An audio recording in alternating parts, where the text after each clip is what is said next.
Hi, I'm Catherine Halpin of the Halpin Companies, a 28-year-old management consulting firm helping you get the right people in the right roles with the right strengths, focus on the right priorities. We help people think better, think better, and rank their people better in a real informal way, no crucial conversations or anything intense.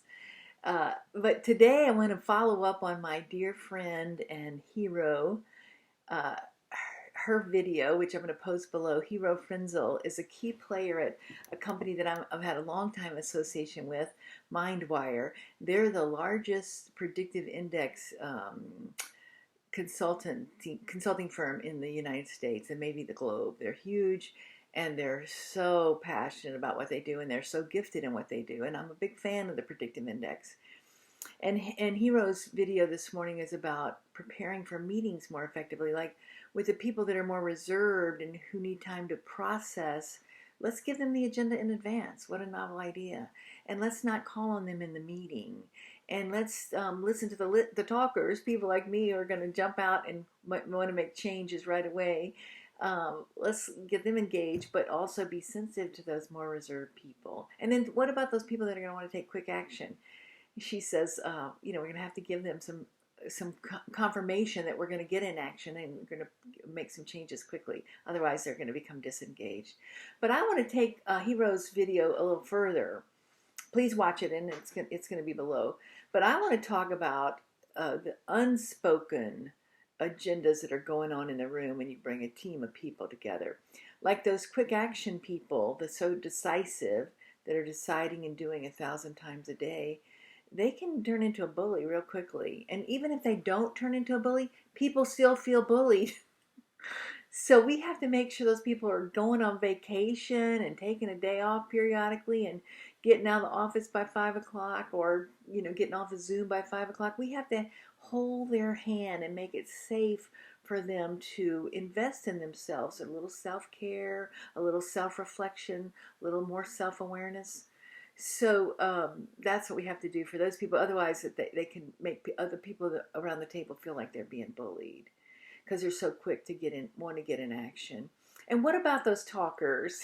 Like what are they gonna? They tend to be the visionaries, and they're gonna want to talk about the big picture, and they're gonna want to be the team builders, and that's all well and good. But if they are stressed or under any kind of conflict, they can become manipulators.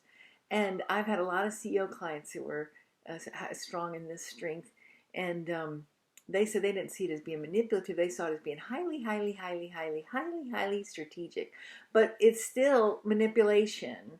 And I didn't see it myself when I started getting trained in this work. But my baby sister nailed it. She's like, oh yeah, I can totally see if you manipulating people. If they don't go in the direction that your vision, you have this vision, and if they don't go in that vision, then you just keep coaching them until they do. That's not exactly true, but there's definitely, I've left my fingerprints places. And then what about the people that are the change agents that want to make the changes? They can see what's wrong. They can assess the situation. They know what the changes need to be. Where can they get off the track? What are their blind spots? Well, guess what? Their blind spots are that they can't stop innovating. We have to cut them off. No more innovation, no more data collections, no more analysis, no more research. We are making a firm decision in the 2 o'clock meeting on Thursday. Bring all the data points that you have, and we want to definitely look at them and consider them, but we cannot delay the decision any longer because they just keep, innovating. And then what about those reserved people? Well, my spouse of 40, almost 41 years is one of those very reserved, very nonverbal people. Couldn't be two, chatty Cathys in our relationship. But what I've learned from her over the last 41 years is that when she does say something, it's worth listening to. She's bringing all the data and the information in a real factual, logical way. And what she has to say is definitely worth listening to. So you want to make a space for those people that are not going to be the first to speak. May not speak up at all in a meeting. But when we've done community work together over the last 41 years, and we have done that in groups, she'll always be the last to speak, but everybody around the table is listening because they know that what she's going to say is going to be spot on. So just know that people do have blind spots and they don't know that they have the blind spots. But if you can be sensitive to where each of these leadership styles is coming from, and be aware of their blind spots for them, then you can help redirect those situations, especially in a meeting. You don't want anybody to feel bullied, and you don't want anybody to feel not heard, and you don't want anybody to just keep visioning, or innovating. We have to have some scope and parameters around our projects. So look for me on LinkedIn. I'm all over LinkedIn. I've got my recent video series on the 7 secrets to the 7 simple solutions to the Great Resignation. I don't know if you're struggling with empty positions in your organization, but give you some really powerful tools that are simple, practical, easy to implement. Don't cost a thing, just a little time to help your managers engage their frontline people more effectively and more consistently. And it can be used all the way up to the boardroom.